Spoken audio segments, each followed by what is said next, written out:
Welcome to the Money Metals Midweek Memo, news and commentary relating to sound money, the precious metals markets, and the economy. I'm your host, Mike Maharrey. Thanks for tuning in. When is silver finally going to catch up with gold? That is the number one question I've gotten over the last year, hands down. I mean, it's not even close. And my answer has generally been, I don't know. Because, well, I don't have a crystal ball. All that I can tell you is that things are set up from a fundamental standpoint, from a technical standpoint. Everything is set up for silver to break out. When that will actually happen, nobody can really tell. Now, a lot of people have viewed silver as a laggard. I've seen that word used quite a bit in connection with silver, and that's not completely fair. The problem is that while gold set multiple records last year and then continuing into this year, silver has remained well below its all-time high throughout 2024 and the first half of 2025, and that creates the impression that silver has underperformed. However, silver has actually done pretty darn well for a laggard, right? Silver kicked off 2024. So January 2024, it was $23.99 per ounce. It closed out 2024 at $28.91.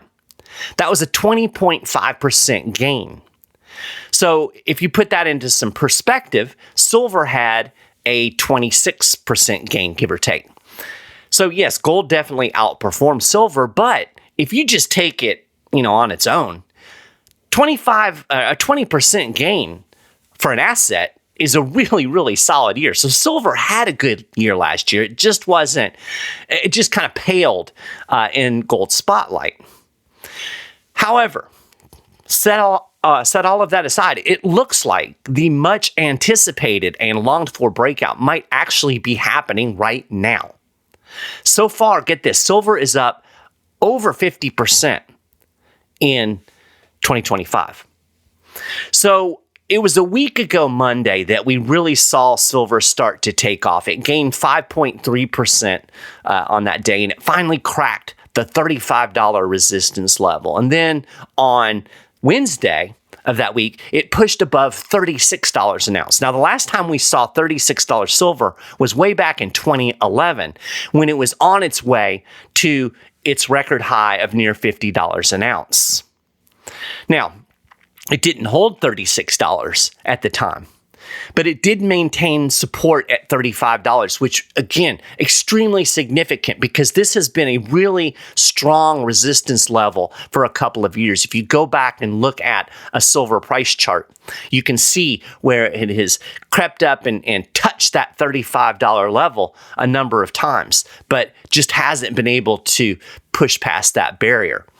So it closed last Friday just below $36 an ounce, and then it pushed back above $36 this past Monday.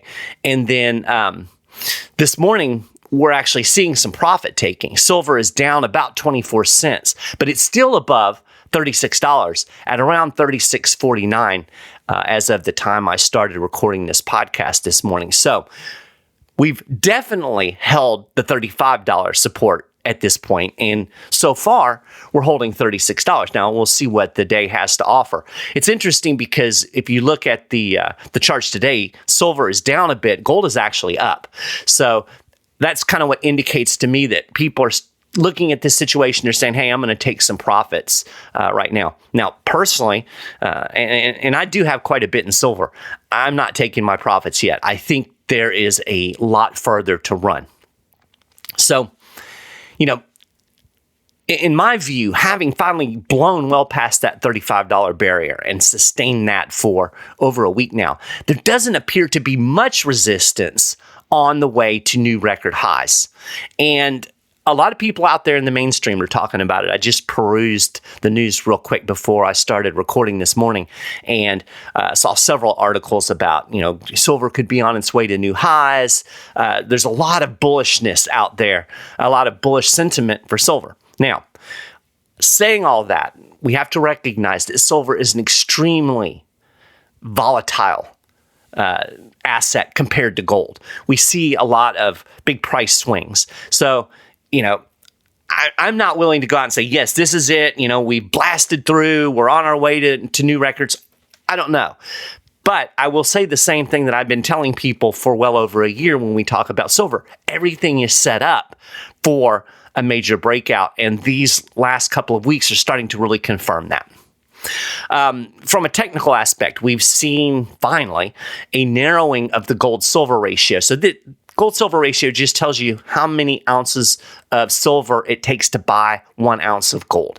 And historically, in modern times, the average has been, around 50 to 1 to 60 to 1, 60 ounces of silver to buy an ounce of gold. We've been at well over that for a long time. We were in the 80s most of last year, and then it jumped up to the 90s. It's been hovering around 100 to 1 for the last several months. It actually rose to over 103 to 1 in April. It's extremely wide gold-silver ratios from a historical standpoint. And if you look at silver, over history, when we see these very wide spreads, ultimately, at some point, they tend to snap back to the mean. And when they do, they generally do it really, really fast. And if we go back historically, we can see this in the last couple of silver bull runs where gold led the way, spread widened, and then silver caught up. So we could be in the beginning of that process with this gold bull market. It's also important to remember that historically, in a gold bull market, silver has lagged, but ultimately caught up. Because, silver is an industrial metal, but it's also, I think, fundamentally a monetary metal and an investment metal. So it behaves like both, kind of depending on the factors in the economy and in the markets. It can be more like an industrial asset. It can be more like a monetary asset. So both of those are in play. That accounts for the volatility. But this could be, again, the beginning of the rally that's going to bring silver closer to that historical relationship with gold.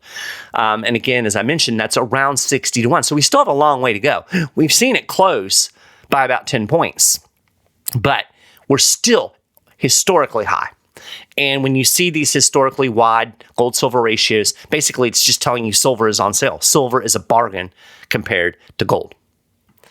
Now, of course, I really want to couch this. I don't want to be, oh my gosh, this is it, because I'm old enough to know how fickle the markets can be. And we could see a big sell-off. We could see another retreat. No question about it.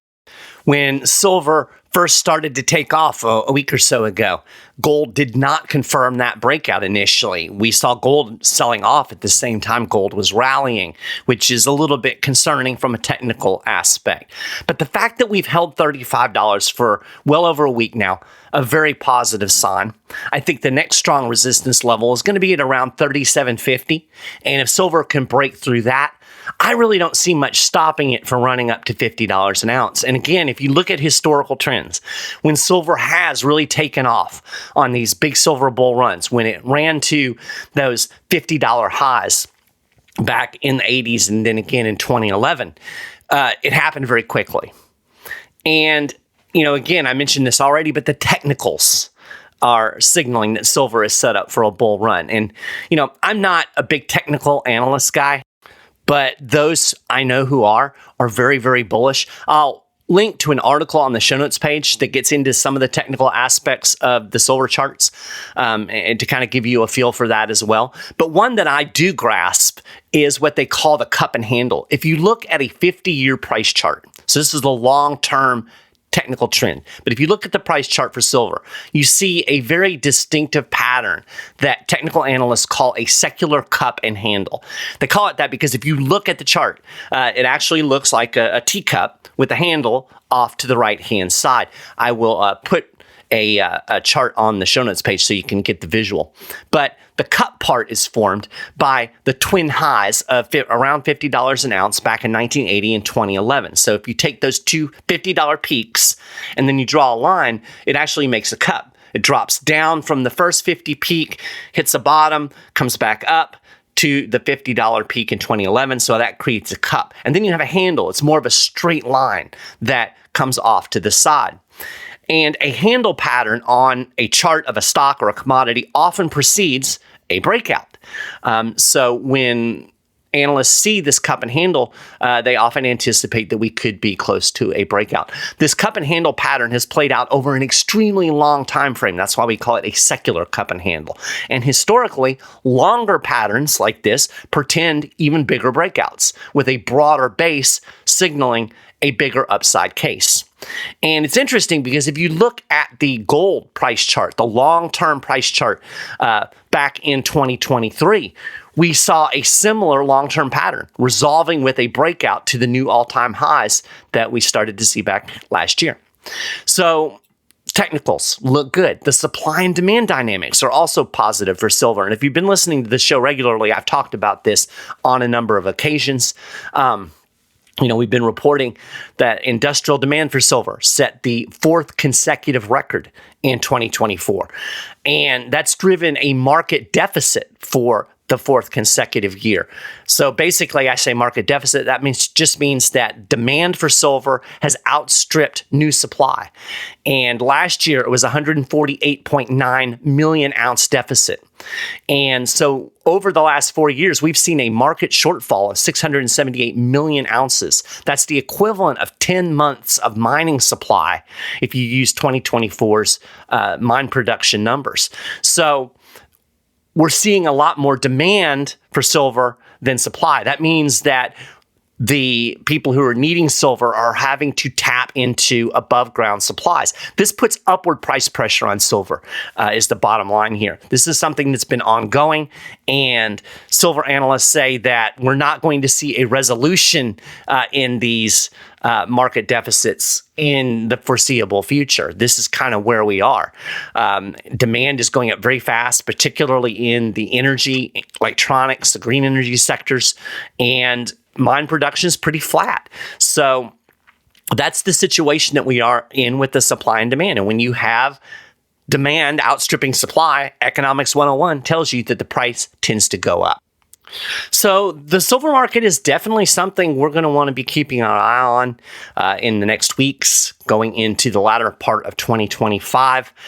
Brian London, who is an analyst I really respect, he is the editor of the Gold Newsletter. He thinks that we're going to see a new record, a nominal record of $50 an ounce before the end of the year. And even looking at a lot of the mainstream analysts, they're talking about record silver prices early into 2026. So again, definitely something to watch. I still think there's buying opportunities right now in silver. If you see the dips, this morning we had a little bit of a dip. I said we were down 26 cents. Now I just happened to glance at the price chart, and we've actually had a little bit of a rally even since I started the recording process. And now we're only down 6 cents on the day. We're like at 36.60. So just keep an eye on it. And, if you're looking to get into silver, I don't think it's too late. I think there's still buying opportunities. If we're talking about, record price of $50 an ounce and you can get in now at $36, that's a pretty good deal. It's a pretty good investment deal. So just something to think about. So now I want to pivot and talk about some less rosy news. I'm sure that y'all have heard about the so-called Big Beautiful Bill. The One Big Beautiful Bill Act. Yes, that is actually what they named this bill. It's a 1,042-page bill packed with spending cuts, spending increases, some tax cuts. It makes the tax cuts from 2016 permanent. And while this legislation does trim some outlays, there are some cuts in this, which is good. Kudos for that. It also increases some budget items. And the problem that I have with it is that it ultimately falls far short of addressing the surging budget deficits and the ballooning national debt. Now, if you're a regular listener to the show, you know that Mike Maharrey, debt is a big issue for me. That is something that I think is very much overlooked in the mainstream when it comes to analysis of the economy. I think a lot of investors don't pay enough attention to the debt situation. I think it's one of those things that's easy to kind of go, yeah, they've been talking about that for a long time, no biggie. I think it's a huge deal. I think it's going to have an outsized impact on the markets over the next several years. I think the trajectory of the economy is going to be tightly linked to what happens with the budget deficits and the national debt. So we have this bill, and we've heard this talk about cuts, Doge, all of that's positive. But this bill, according to the Congressional Budget Office, would add $2.4 trillion to the budget deficit over 10 years. So the bottom line is, you can be glad for the cuts in the bill. Yay.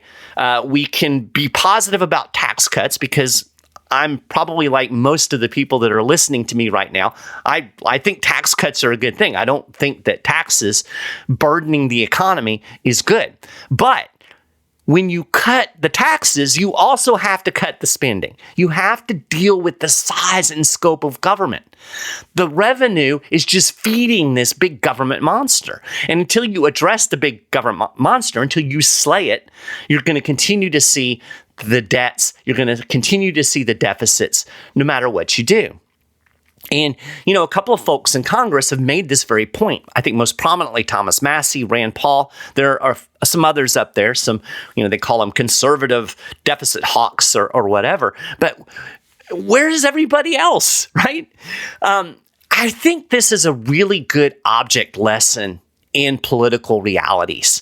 And I think if you're an investor, you need to have some sense of political realities because, of course, politics has a significant impact on the economy and therefore on the markets. And what we've seen is it is very easy to talk about cutting government spending, reining in deficits. Doge was great at ferreting out waste, and I think it gave a lot of people a lot of optimism who do worry about big government spending. Hey, maybe we're going to get a handle on this. No doubt about it. So I want to make sure that everybody who's listening understands. I think these are good things. But when it comes to actually cutting spending and reining in deficits, it's a different story. This administration, this Congress is not committed to that. And, here's the thing. It's fun to talk about cutting spending. Everybody's going to nod and agree, right?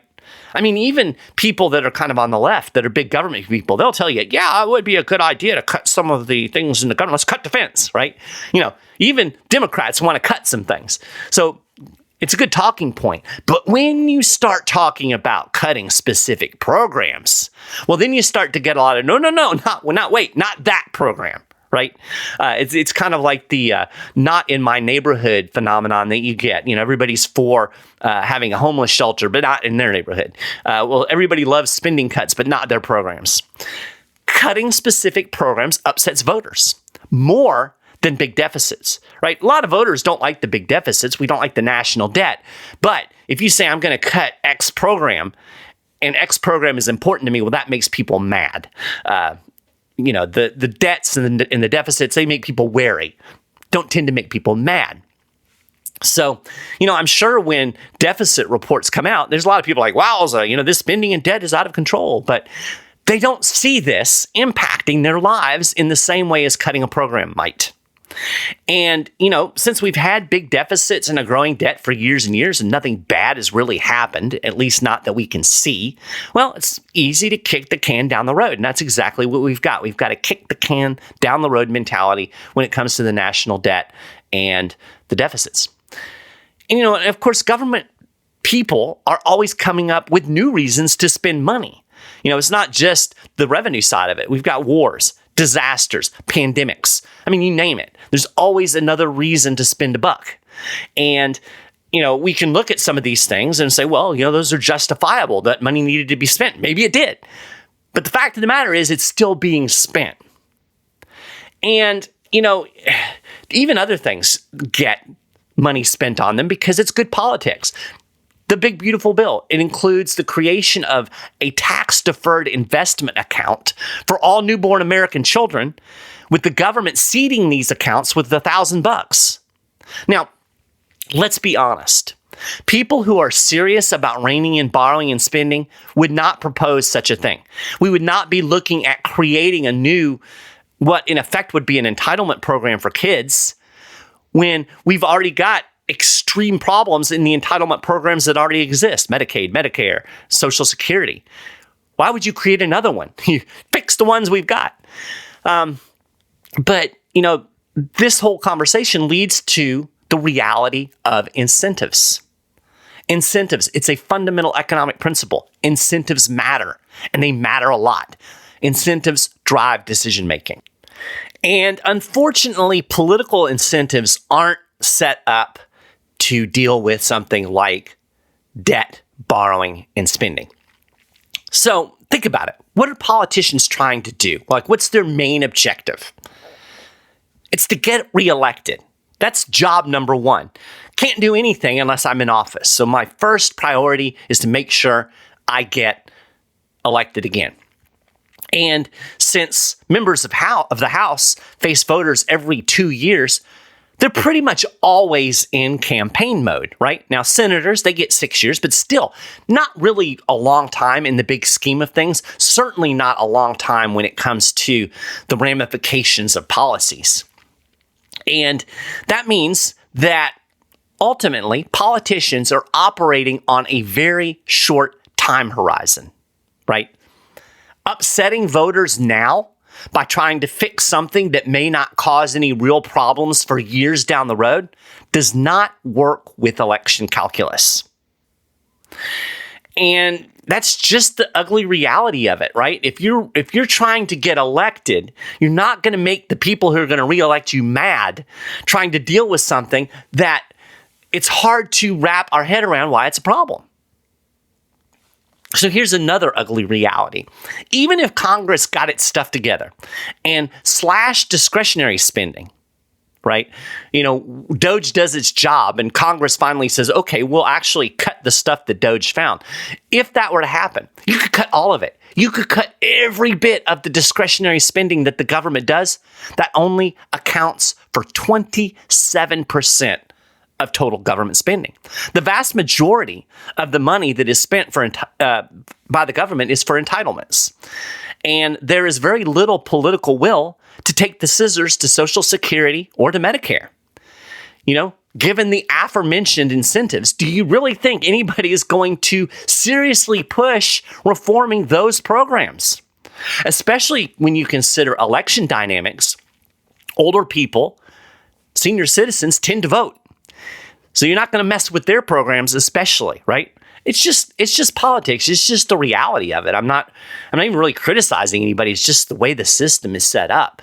But when you recognize this, I think it might be wise not to create another entitlement program. And, somebody got mad at me the other day for calling Social Security and Medicare and all these programs entitlements.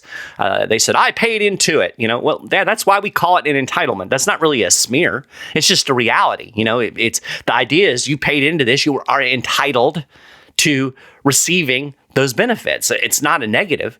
It's a fair label for those programs. So just want to throw that in there because it went through my head. But here's what I'm driving at here.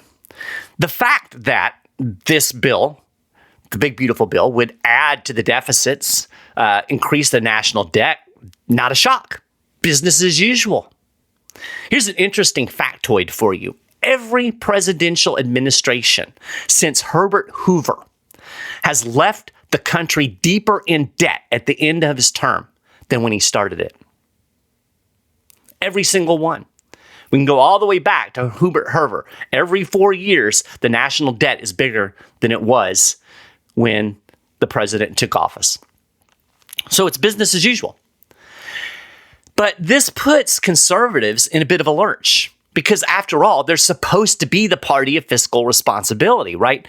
If you hear talk about really addressing the national debt, really addressing the budget deficits, the borrowing and the spending, that's a conservative talking point. You don't typically hear Democrats talk about it. Now, every once in a while, Democrats will play lip service to cutting government spending, but only if Republicans are in control because they want to cut Republican things, right? But remember, incentives matter. So that leaves supporters of the big, beautiful bill basically having to perform all kinds of mental gymnastics to justify supporting it. And I've heard people say, well, it's a start. We're going to do more later. Give us a chance. Let us get started. Well, later never comes. This is transparently BS. I'm 58 years old. I've been alive long enough to know that when government people start talking about we're going to cut spending later, you might as well just say never, because that's just the reality of it. Again, it's the political incentives. I'm not criticizing Trump. I'm not criticizing any individual. I don't even really consider criticizing Republicans. So, I guess I kind of am, but it's really more of a systemic problem, right? It's just the way the system is set up. It's what you get in a democratic system where people are voting every 2 years to switch out the guys that are representing them and the gals. So I think there's a more sophisticated justification and there's some plausibility to it. And the idea is that the focus on they focus on the tax cuts and the potential for stronger economic growth, right? Because as I mentioned, the big beautiful bill is not just spending cuts. It's not just increasing some spending. There's also some new tax cuts as well as making the 2016 tax cuts permanent. And so the argument is that tax cuts will pay for themselves. And ultimately, because of this, we will see lower deficits even without significant spending cuts. And I have to be honest, recent history casts doubts on this claim. If you examine the 3 major tax cuts we've had over the last 50 years, after initially dropping, revenue did ultimately rise in subsequent years, and they did eventually exceed the pre-tax cut levels in nominal terms. However, revenue as a percentage of GDP fell in the aftermath of the cuts. More significantly, we saw larger budget deficits and a bigger debt. Every time, right? Spending ballooned faster than revenues rose. So it erased whatever modest impact we got from the growth-related revenue generation. And this underscores a crucial point. Uncle Sam doesn't have a revenue problem. It has a spending problem. So I don't want people to listen to this and hear me saying, well, Mike Maharrey does not like tax cuts. He's against tax cuts. It's not that I'm against tax cuts. I'm against big government. Big government requires big taxes. You get rid of the big government, you can cut taxes. If you cut spending, you can cut taxes. But you can't cut taxes without cutting spending and expect the national debt to start shrinking. It's just not a thing. And again, there's very little will to address the spending side of the ledger. So I mentioned that the CBO, the Congressional Budget Office, projects that this bill would add $2.4 trillion to the budget deficit over 10 years. That's their analysis of this bill just at face value. And I mentioned this on a post on X the other day. And I mentioned it in the context of the fact that, when the CBO makes these projections, they tend to overestimate economic growth. They tend to assume that there aren't going to be any train wrecks in the economy, over this span for which they're evaluating. So I always take CBO analysis with a grain of salt. But when I posted this on X, I was told that the CBO is actually understating the tax cuts' stimulative effect. One guy told me, he said, they're projecting whatever it was, 2-point-some% growth, and it'll be well over 3 and blah, blah, blah. Supporters are taking the standard conservative talking point, and it's been around forever, to argue that economic growth will pay for the tax cuts and ultimately narrow the deficit. And this is plausible, and I think there's absolute truth to the fact that tax cuts will stimulate economic growth, right? That's just common sense. That's economic reality. Remember what I said at the top of the show, incentives matter, right? Fundamental economic principle. So if you're incentivizing people to work less by taxing them more, well, what are you going to get? You're going to get less work, right? Why do people want to tax cigarettes? Well, they hope that it will lower the number of people smoking because it costs more. Well, if you're taxing work, What is that incentive? It's not to work as much. So I absolutely agree that tax cuts stimulate economic growth. But is that economic growth enough to pay for tax cuts, especially in the absence of spending cuts? That's really my issue here. It's not so much the tax cuts, it's the lack of spending cuts. It's the lack of will to really get at the root of the problem, which is a massive federal government that's spending way too much money on a lot of unconstitutional stuff, right? So according to the theory, the tax cuts pay for themselves. They will ultimately lower the deficits due to the fact that they incentivize work and investment. Again, as I just said, I agree with that fundamentally, and it will boost productivity. And so while the tax rates are lower, they're actually being applied to higher levels of income, keeping total tax revenue steady and then even increasing them over time. This theory was popularized in the 1980s by what is known as the Laffer curve. And if you look at it in theory, there's actually this ideal point where taxes and economic growth produce the largest amount of revenue. But how does it play out in practice? How does all of this theory play out when you actually have tax cuts in the real political and economic world? Well, over the last 50 years, it hasn't played out very well at all. So I mentioned there's been three major tax cuts since the 1980s. We had the Reagan tax cuts, which were in two rounds in 1981 and 1986. We had the Bush tax cuts in 2001 and then another round in 2002. And then we had the Trump tax cuts in 2016. In all three cases, federal revenue as a percentage of GDP declined, and the tax cuts ultimately contributed to higher deficits in the absence of spending cuts. So at the end of the day, when you boil it all down, we did get higher revenue, at least in nominal terms, but we had bigger deficits and a ballooning national debt. So let's look at these individually. In 1981, Congress slashed the top marginal income rate from 70 to 50%, and then it cut it again to 28% in 86. And the U.S. did experience strong economic growth in the mid to late 1980s. I was alive then, I remember it.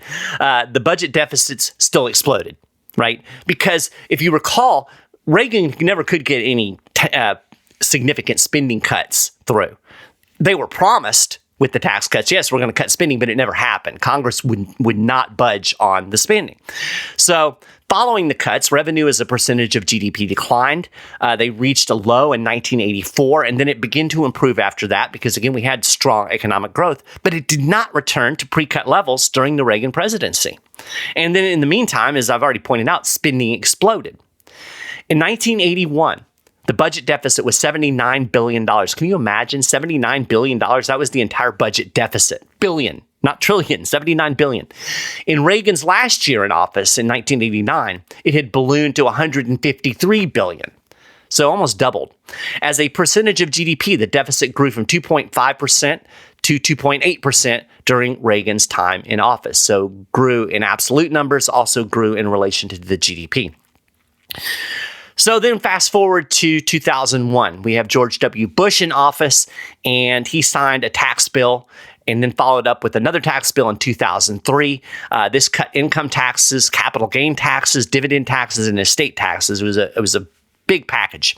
And again, it resulted in some modest economic growth, but it was still below historical averages. And federal revenue plunged initially, and then it recovered only when we got the Federal Reserve-induced housing market bubble starting in 2006, 2007. We know how that ended.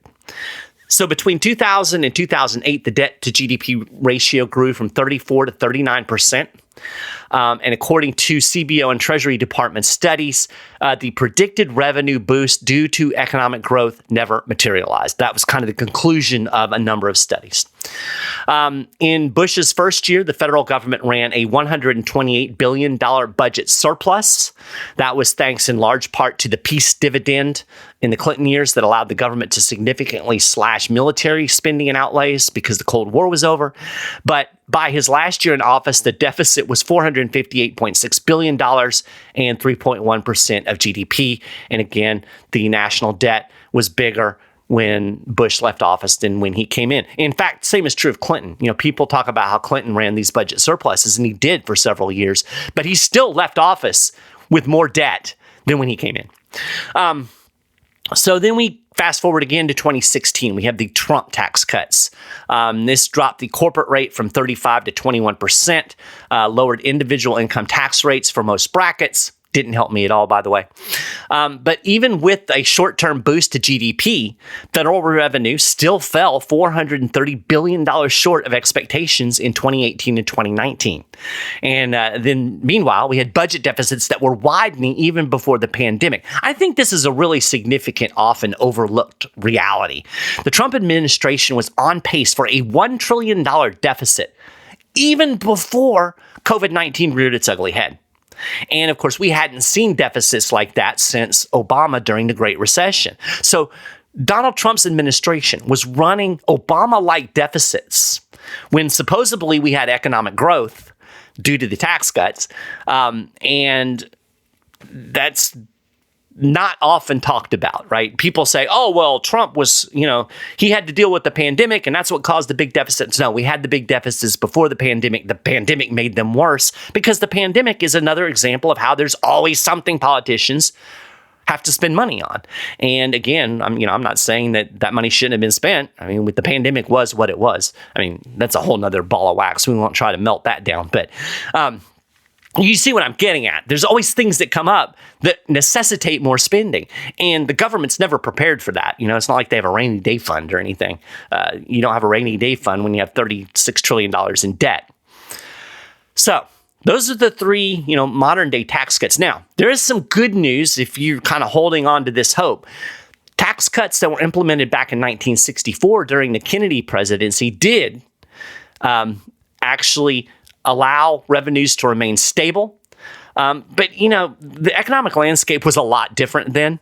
And just go to the last 50 years, tax cuts initially have tanked federal revenues. Then we've seen partial recoveries in later years. But it did not ever boost government receipts to pre-tax levels. Now, it's interesting because, I've been doing this work throughout the first Trump administration and then, through to the present. So I'm very, very cognizant of kind of the ebb and flow of federal revenues. And if you look at the last couple of years, federal revenues have been up substantially compared to, year on year. So I say this all the time, and I really want to emphasize this. We don't have a revenue problem. The federal government doesn't have a problem with not enough money. It has a problem. It spends too much money. The government's too big. Now, one could argue that the failure of the Trump tax cuts to boost growth was due to the pandemic. Again, I've kind of touched on this, but this just reveals the weakness in government forecasting, right? And I mentioned this already. The CBO and other organizations that make these kinds of projections typically start with unreasonable assumptions, right? For instance, the CBO report card on the Big Beautiful Bill assumes no major recessions in the next decade. That's absurd, right? Just playing the odds, we're due for a recession. If you understand anything about the boom-bust cycle, about Federal Reserve monetary policy, a recession is going to happen. I mean, I think it's going to be a significant recession, a major crash, but even not. The CBO is not calculating that into this, right? These Goldilocks scenarios seldom play out in reality. So here's the bottom line. Here's what I'm driving at here. We cannot depend on tax cuts and economic growth to solve the national debt problem. Because even when revenues increase, spending has historically increased faster. I'll say it again. Uncle Sam does not have a revenue problem. It's got plenty of money. It has a spending problem, right? Tax cuts alone cannot fix the problem. In other words, it's going to take substantial cuts to spending to fix the issue, and there doesn't seem to be much of any political will for that outside of a few outspoken and, I would argue, brave individuals. Instead of aggressively tackling the borrowing and spending problem, Republicans seem content to trim around the edges and offer implausible assurances that mystical economic growth is going to take care of the rest. And if history is any indication, and I'm a big believer that history indicates a lot, it's not going to happen. This won't happen. So I've hammered on the debt problem, borrowing and spending, for years. If you've listened to the show, you know this, right? And I'm going to keep doing it. A couple of weeks ago, I did a show titled, Does the National Debt Really Matter? And the answer is yes. I explain why in the show. I urge you to listen to that episode to put this episode into context if you haven't done it already. And I'll link to it in the show notes page so you can find it really easy. That'll be over at moneymetals.com/news. I explain the ramifications of all of this debt on the bond market, the potential inflationary impacts, how this can impact gold and silver, and more. So definitely check out that show because it goes with this one. And I can't get into all of that again today because I've already gone longer than I intended. So I'll just close with this. I believe that the debt is one of the most significant issues facing the U.S. economy and its financial system. And since they ain't going to fix it, you better be prepared for the consequences. Everybody is so fixated on tariffs right now. I've talked about this a lot, that you see the markets are moving based on perception of the trade war. Not saying it's not important, but don't just fixate on that. Don't miss the forest for the trees, because this debt issue, the spending issues, these are important and they're going to drive the markets in the future. And when you start looking at these consequences, when you start looking at a bond market meltdown, when you start looking at inflation that can be caused by these massive debts, and the reality is the Fed's going to have to step in and monetize this debt, which is inflationary. You want to have real money. You want to have gold. You want to have silver. So I think today is a good day to call 800-800-1865 and talk to a Money Metals, precious metals specialist. We talked about silver at the top of the show. I still think we have a buying opportunity. If you believe that we could see record silver prices in the next year, or by the end of the year, you want to get in now, right? You can make significant gains from where we are now if we're talking about $50 silver by the end of the year. So do that today. Call 800-800-1865. Talk to a Money Metals, precious metals specialist. They'll help you figure out what's best for you, what products will work for you, help you understand how precious metals can fit into your investing strategies. If you don't want to talk on the phone, totally get it. You can go to moneymetals.com, talk to a precious metals expert right online in a chat, or, you can just go and buy. You want to buy some silver? Go to the silver page, find the product you want. You can get everything done right there online. So do it today. And with that, we're going to call it a wrap for this episode of the Money Metals Midweek Memo. You can get more information about all of the things that I've talked about on the show today and a lot more over at moneymetals.com/news. And if you want to get the latest news and information relating to gold and silver right in your inbox, make sure you sign up, get on our email list. Of course, you can subscribe to the Midweek Memo on your favorite podcasting platform. And when you do, make sure you also tune into our Market Wrap podcast that airs every Friday. You're going to get a quick overview of the week in precious metals, along with conversations between yours truly and a lot of interesting people from the world of gold and silver, economics, and investing. As always, I thank you so much for listening to the show. If you like it, please do me a huge favor. Hit the like button. Give us those 5-star reviews wherever you're listening to the show. Share the episodes. It helps us to grow the show. Thank you again. I hope you have a fantastic rest of your week, and we'll be back again next week.